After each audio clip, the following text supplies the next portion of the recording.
आज आता उद्या त्रिशतकोत्तर जन्मोत्सव सोहळा पुण्यश्लोक अहिल्याबाई होळकरांचा असल्यामुळे आम्ही पक्षाच्या वतीनं जे काही कार्यक्रम आखून दिले त्या कार्यक्रमाच्या व्यस्ततेमध्ये दिवसभर होतो आणि प्रवासात येत असताना मला एका सहकार्याने ते पाठवलं की हा झाकण झुल्या तुम्ही ज्याला म्हटलंय तो अशा पद्धतीनं बोललाय आणि तो खूप खालच्या पातळीवर बोललाय, मी शिक्षक आहे वगैरे.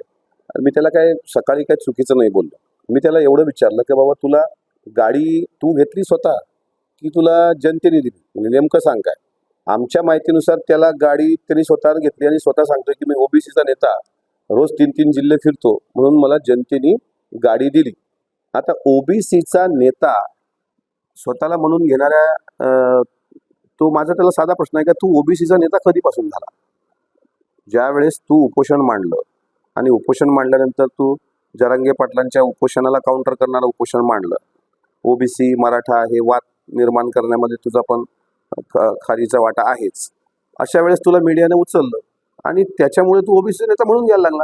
याच्यापूर्वी तू ओबीसी करता काय केलं सांग ना. म्हणजे नेत्याचे कोणते गुण आहेत? मी स्वतःला ओबीसीचा नेता म्हटलेला नाही. मी ओबीसी समाजात जन्माला आलो, ओबीसीचा एक घटक आहे. आणि राहिला प्रश्न यांनी माझी अवकात काढण्यात, त्यांनी अवकात शब्द वापरलाय की त्याची काय अवकात आहे, तो म्हणजे काय म्हणतात त्याला भांडे धुणे पुसायला अजित पवारांकडे आहे.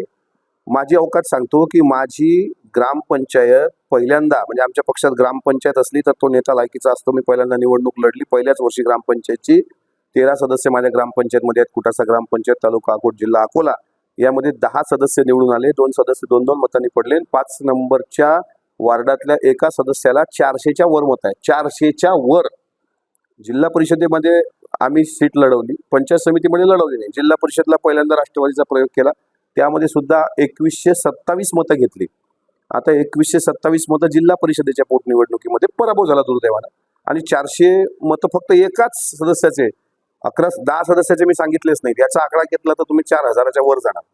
आता ही झाली माझी अवकात. आता तुम्हाला याची अवकात सांगतो, या झाकण झुल्याची. हा 2014-19 अशा 2 विधानसभा आणि 2024ला लोकसभा लढला. तर 2014च्या विधानसभेमध्ये याला 527 मतं मिळाली. 2019च्या विधानसभेमध्ये याला 287 मतं मिळाली आणि 2024च्या लोकसभेमध्ये याला 5-5.5 हजाराच्या दरम्यानची मतं मिळाली. ही तुझी अवकात. आणि जर 5000 आणि ते 300 एवढीच मतं तुझ्या मागं असतील आणि प्रत्येकाने 1-1 रुपया जरी त्याला गाडीला दिला असं असेल तर 50 लाख होत नाहीत. तुम्ही कॅल्क्युलेशन करा ना. 527 प्लस 287 प्लस 5000 म्हणजे 6000 मतं, 6500 मतं. प्रत्येकानं 10,000 रुपये धरा तरी त्याची किस्ता भरल्या जात नाहीत. शहाणा स्वतःच गाड्या घेतो आणि स्वतःच म्हणतो की मला लोकांनी दिला. हा ओबीसीचा नेता होऊ शकत नाही साहेब. ओबीसीचे नेते, आता हा दुसरा यांनी आरोप काय केला बोललं चालेल. हा म्हणतोय का बाबा मिटकरी हा साधारणपणे पूर्वीच्या काळात आमदार होण्याच्या पूर्वी गावागावात जाऊन भाषणं देत होता आणि पैसे कमवत होता. ज्या ठिकाणी कीर्तनकार, वक्ते, प्रवक्ते स्वतः जात असतात त्या ठिकाणी लोक त्यांना त्यांचं मानधन देतात. मी शिवशाहू फुले, बाबासाहेब आंबेडकर, अहिल्याबाई होळकर, रमाई जिजाऊ यांचा इतिहास महाराष्ट्रात सांगितला. याची मला लाज नाही वाटत. आणि जिथं जिथे गेलो तुम्हाला पेट्रोल पाण्याचे पैसे जनतेनं दिले, याच्यात काही दुमत असण्याचं कारण नाही. सर्वांना देतात ते. निवृत्ती महाराज इंदोरीकर असू देत, भानुगडे पाटील असू देत, की आणखी कोणते प्रवक्ते असू देत, देतात. पण आम्ही गद्दारी तर नाही केली कोणासोबत, हरामखोरी तर नाही केली. याची हरामखोरी सांगतो ना. यांनी 2014ला भाई गणपतराव देशमुख यांच्या विरोधात तो उभा राहिला आणि त्यांनी ॲडव्होकेट काशीद म्हणून आहेत ठाणे कोर्टामध्ये त्यांच्याकडून त्यांनी 50,000 रुपये घेऊन गेला होता की मी विधानसभा लढवणार आहे. त्याला दिलं होतं आणि याला 50,000 खर्च करून 527 मतं. अरे तुझं थोबाड तू कशाला दाखवतोय महाराष्ट्राला? कशा कोण्या अँगलनी तू ओबीसीचा नेता वाटतो रे? वच बोललो, सकाळ दिवसभर 3-3 जिल्हे फिरतो तर उपकार करतोय का? त्याच्यामुळे त्यांनी अवकातीत राहावं. 500-400 मतं विधानसभेत घेणाऱ्यांनी आपली अवकात पाहावी. अजितदादाशी तुलना करताना त्यांनी तर उभा राहणाऱ्याचं प्रत्येकाचं डिपॉझिट जप्त करण्याचा त्यांचा इतिहास आहे. लाखोच्या मतांनी प्रधानमंत्री नरेंद्र मोदीजीनंतर त्यांनी विश्वविक्रमी मतं घेतल्याचा महाराष्ट्रातला इतिहास आहे. अशा व्यक्तीशी तुलना करताना आपली अवकात पाहावी, आपली उंची पाहावी, मग बोलावं. त्याच्यामुळे त्याला जास्त काय भाव देण्याची गरज नाही. त्याची अवकात तेवढीच आहे. आणि म्हणून त्यांनी फक्त 2 प्रश्नाची उत्तर द्यावी. गाडीसाठी कोण्या लोकांनी तुला किती पैसे दिले? 100, 200, 500 जे काय दिले असतील म्हणजे मताच्या हिशोबाने. आणि तू केव्हापासून ओबीसी नेता आहेस, बोल झालं. मी काय नेता नाही, मी कार्यकर्ता आहे. ओबीसीत मी जन्माला आलो, याचा मला अभिमान आहे. ओबीसीच्या आरक्षणाला धक्का न लागता मराठा समाजाला आरक्षण भेटलं पाहिजे, ही आमची भूमिका आहे. त्यात काय आमचं बदल नाही झालेलं. राऊत साहेबांच्या आरोपाला काही अर्थ नाही. त्यावर स्वतः प्रांताध्यक्ष तटकरे साहेबांनी स्पष्टीकरण दिलंय. तिकडचे प्रांताध्यक्ष जयंत पाटील साहेबांनी पण स्पष्टीकरण दिलंय की असा कुठलाही प्रस्ताव नाही आणि दोघांची अडचण असण्याचं काही कारण नाही. प्रफुल्ल पटेल साहेब आणि सुनील तटकरे साहेब म्हणजे संजय राऊत नाहीत ना.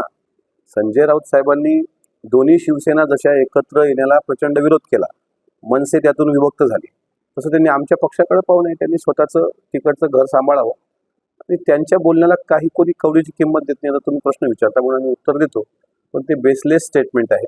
त्या स्टेटमेंटला कवडीचाही आधार नाही. आता पुढच्या काळात नाही, त्यांची मुलाखत ही एक उत्स्फूर्त मुलाखत पद्धतीची मुलाखत होती.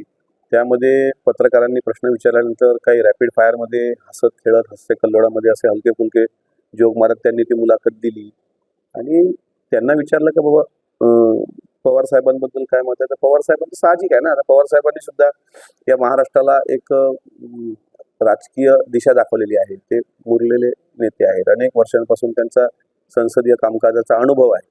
त्यामुळे त्यांनी जर त्यांच्याबद्दल स्तुतीसुमनं उधळली असतील तर त्यांचा आदर्श त्यांच्या पक्षाच्या प्रत्येक कार्यकर्त्यांनी घ्यावा.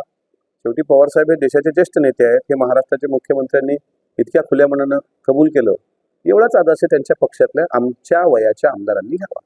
तर जाणीवपूर्वक होतं काय?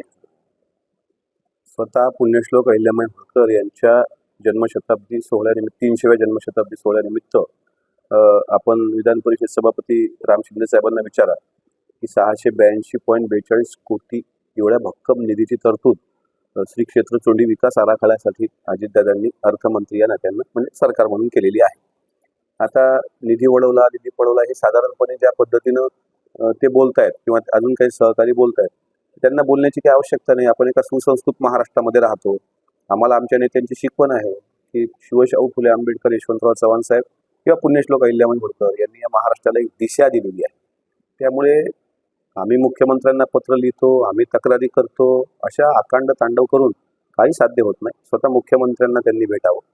दादांना भेटायला त्यांना जर जरा काही कमीपणा वाटत असेल तर त्यांनी त्यांच्या नेत्यांना भेटावं आणि त्यांच्या मनातला गैरसमज दूर करावा. पण अशा प्रकारे महायुतीचे आपण घटक असताना महाविकास आघाडीच्या भूमिकेत आपण वावरत आहोत. काही महाविकास आघाडीकडून काही आलंय का असं जर विचारलं तर मग परत त्यांना वाईट वाटेल. पण असं महाविकास आघाडीचा प्रवक्ता असल्यासारखं त्यांनी बोलू नये. तो भुंकत राहिला तर मी बोलत राहणार आहे. तो माझ्या कपड्यावर जातोय का? मी त्याचं असं आहे, मी त्याचं अंतर्वस्त्र पण शिल्लक नाही ठेवणार. हे फक्त मी फॉर्मल बोललो. मी माझं काम करतोय. तू पातळी लायकी नसताना ज्या पद्धतीनं एखाद्या महाराष्ट्राच्या ज्येष्ठ नेत्यावर आरेतुरीची भाषा करतोय, त्यामुळे तुझ्यासारख्या विकृताला YZ पासिंग तुझ्या गाडीचं का ठेवा म्हटलं मी, तशा लोकाला आणि झाकण झुल्याला अशा तुझ्या अवकातीतच उत्तर द्यावं लागतं. हेच संतांनी सांगितलेलं आहे, व्हावे अधमासी अधम.